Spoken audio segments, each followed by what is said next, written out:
তাসবিহ দানা দিয়ে তাসবিহ গণনা করা বেদাত। হাতের আঙ্গুলে তাসবিহ গণনা করতে হবে, যদি ভুলও হয় হাতের আঙ্গুলে তাসবিহ গণনা করবেন। এই হাতের আঙ্গুলের গিরাগুলো কাল কিয়ামতের মাঠে আল্লাহর সঙ্গে কথা বলে আপনার পক্ষে সাক্ষী দিবে। শেখ মুজাফফর বিন মহসিন তিনি ঠিক বলেছেন, তসবিহ দানায় কেন তসবিহ আমরা গণনা করব?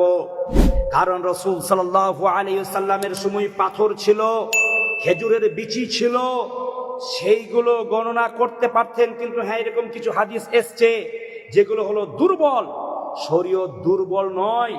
তাই আমি আপনাদেরকে আবারও আবেদন করব, শুনুন, বাপদাদার দোহাই দিয়ে ধর্ম চালান না।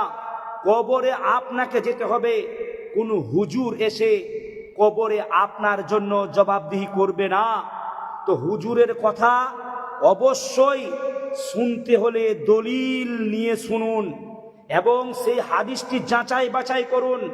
বাজারে যখন যাচ্ছেন, তখন আপনি যখন সবজি কিনছেন, তখন আপনি ভালো মালটাকে কিনে নিয়ে আসছেন, ভালো সবজিটা কিনে নিয়ে আসছেন, তখন যাচাই বাছাই করে কিনে নিয়ে আসছেন।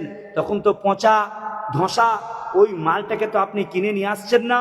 তো আপনার জান্নাত জাহান্নামের ব্যাপার, তা নিয়ে আপনি কি যাচাই বাছাই করবেন না? তসবিহ দানায় তসবিহ গণনা করা বন্ধ করে হাতের দ্বারায় সুবহানাল্লাহ, আলহামদুলিল্লাহ, আল্লাহু আকবার এই পড়তে থাকুন। আল্লাহর কাছে সবের অধিকারী হবেন ইনশাআল্লাহ।